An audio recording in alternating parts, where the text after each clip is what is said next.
Alright guys, TacticalRab back again today. Hope you are all doing well and enjoying your day so far. And Atlanta FaZe are our champions for the Stage 1 Major that concluded last night. However, what is going to be happening going forwards right now? Because on this form that Atlanta FaZe showed yesterday, they were looking pretty much untouchable. Dallas and who clearly were playing pretty good Call of Duty up against the New York Celliums in that losers finals, got completely bodied by FaZe in both series they played against them. FaZe haven't lost a series so far this season. They're 8-0 in terms of series count. What can a team do to potentially upset these guys? Is it the search and destroy which needs to be improved for a lot of these pro teams? Because right now FaZe are basically untouchable in that game mode. And well, how is anyone even going to, well, take them off this streak, I suppose? Because going forwards, they've won the first major. They're looking for the second major. They're looking for the third. They're looking to go all the way. This is a team we've come into the season thinking, okay, on paper, this is probably the scariest squad. We get into the first Stage 1 major. They have proved that indeed. Intrigued to hear your perspective in the comment section below. Like if you guys enjoyed the video, subscribe if you are new as always. I'd greatly appreciate it. It really helps out the channel. Thank you very much indeed for doing that. And let's get into things then. So this was honestly craziness. These are the leaderboards for Stage 1 overall KD. So all the matches in Stage 1, all the 8 series that, well, Simp and the Atlanta FaZe played, he has a 1.22 over the course of it.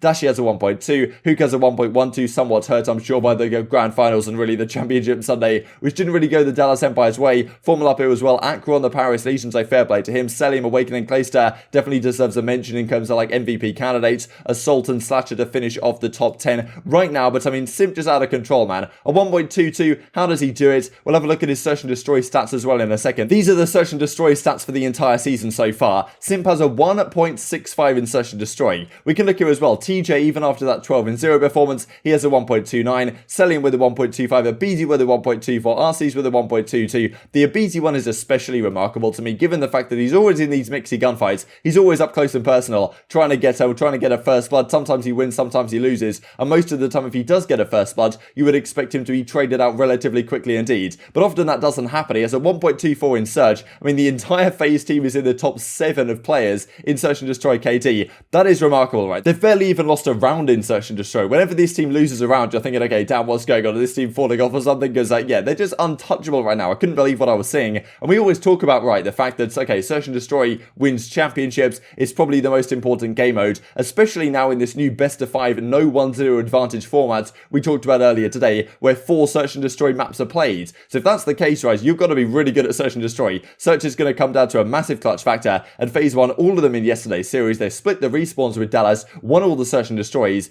and that's pretty much what they've been doing the entire season long. We saw when they played OpTic Chicago at the opening weekend. We'll look at that series here in just a second. They won those 2 search and destroys with a 12-1 round count, and the question was, are OpTic just awful at search, or are FaZe just absolutely godlike? Turns out to be more of the latter, right? FaZe just incredible at search and destroy.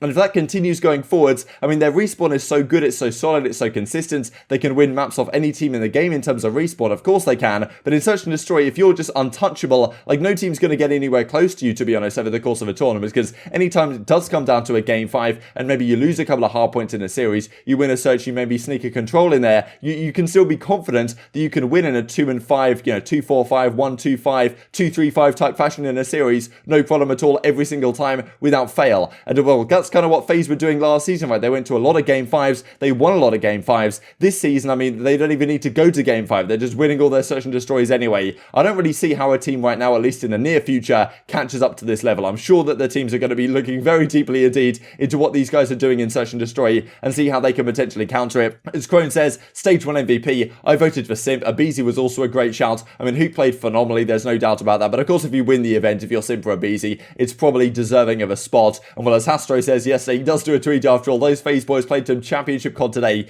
Big congrats to them and the fans behind them. You certainly deserve that one. But what team is going to turn it around and actually take these guys down? Because coming into the season, we said, okay, look, Arcitys is leaving Chicago Huntsmen, leaving what became OpTic to join this team of world players that he won the World Championship with in the past. On paper, probably the scariest team coming into the season, but early online play didn't necessarily look like they were going to be so good early on. But here we go, at the end of Stage 1, looking at pretty much untouchable right now on this form. Now, it must be said that teams in previous seasons that have won the early events, like right at the start of the season, have tended not necessarily to be the best team towards the end. Maybe that'll be the case here. I'm sure that, of course, they have the target on their back right now at this time. All the teams will be gunning for them, are going to be looking exactly what they're doing in the search and destroy and the respawns as well, looking at all the VODs, and, well, FaZe clearly have the talent to probably separate themselves still at the top of the pecking order. But it does make you wonder which team can even put up a fight against this squad right now. Maybe OpTic is the closest, but who really knows? We didn't get, unfortunately, unfortunately had a chance to see them since that opening weekend. Dallas clearly were playing well, but they just couldn't get anywhere near. As you can see right here, Simp the official player of the stage. These are the stats just for the major part of stage 1, and Simp had a 1.95, almost a 2 KD in search over the major. I mean, what even is that? This is their performances so far this season, as you can see. This series against OpTic Chicago, probably the closest series they've played so far, to be honest. Actually, no, the Paris Legion was certainly the closest one, but that was kind of an interesting series because they were already up 4-0. They were already guaranteed first spot in their group, so maybe they weren't taking things quite so seriously. They did go game 5 against OpTic Chicago, though, but as I say, the search and destroys are pretty clear-cut. The respawns are very close, and as you can see against the Dallas Empire, who,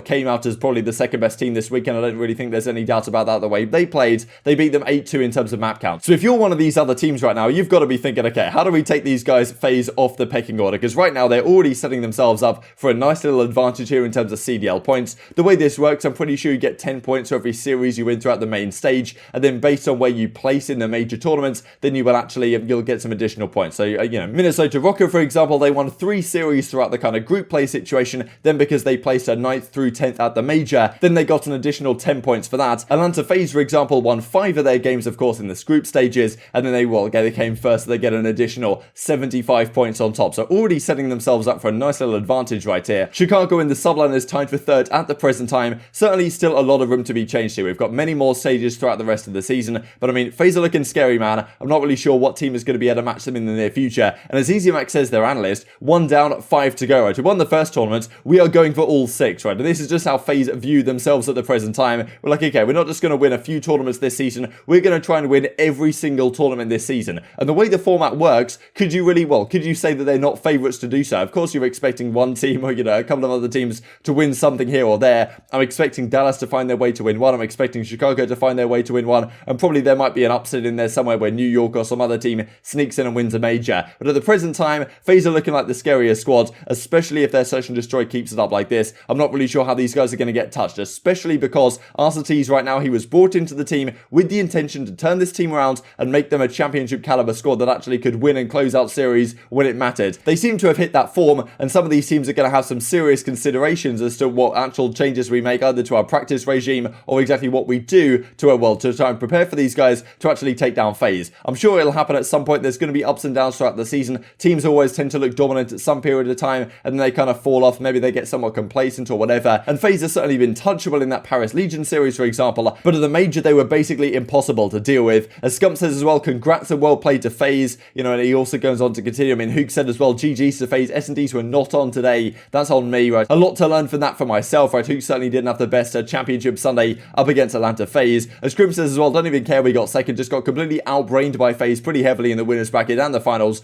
Good series for us to learn and adapt off of. Thanks for supporting us, all that good stuff. The squad has certainly got some work to do, and I'm sure the Dallas Empire are going to go back to the drawing board here and say, okay, look, FaZe just completely mauled us here. What can we do to get back at them? And whether FaZe can continue to separate themselves from the pack is, remains to be seen. As Scump says right here, just before the matches kick off, down bad. Of course, pretty frustrated their results not making it to the championship Sunday, getting 3-0'd by the New York Sullivaners in that losers semi-finals match. But as Formal says, this is pretty entertaining. We saw that Scump went 0-6, I think it was on Miami Search and Destroy against Atlanta FaZe when they played them in that series we looked at. And Formal just a couple of days ago dropped a 0-6 performance as well. I'm such a good teammate that I got 0 kills too, just so you wouldn't be alone. Are you getting memed as hard as I was? Couldn't even look at my mentions. Listen, man, we've been memed before and we've been praised before. At the end of the day, it is all part of the game. Ups and downs, my friends. We move forwards going forwards. As Scump says, Socrates Formal, and certainly some things to work on for OpTic Chicago if they want to compete with a squad as deadly right now as the Atlanta FaZe. As Clay says as well, this is pretty entertaining yesterday. I'm setting myself up with my next tweet, but hey,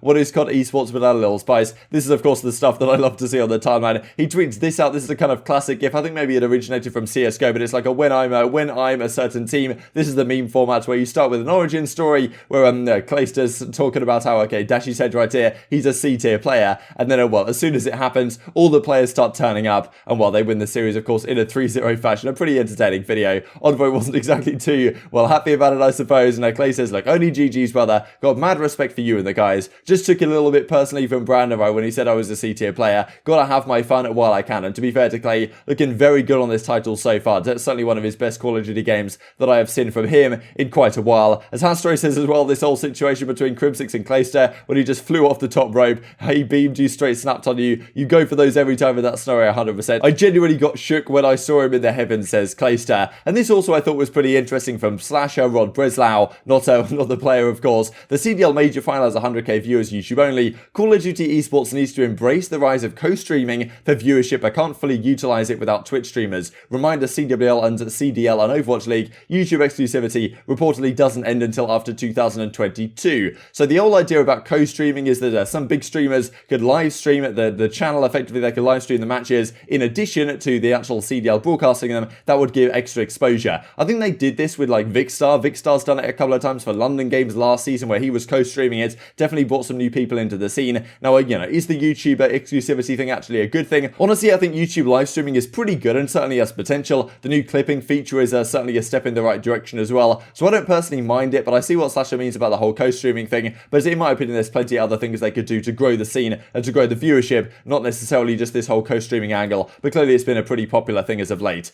Intrigued to take your thoughts on all this stuff in the comment section below. Who do you think is going to be the closest team to matching FaZe over these coming weeks and months? Hope you guys enjoyed the video. If you did enjoy it, I'd greatly appreciate a like on the video. It really helps out the YouTube algorithm to know you enjoyed this content. Other people like you may enjoy this content as well, and help grow the competitive Call of Duty community. Thank you for watching as always. Take care, and I will see you next time.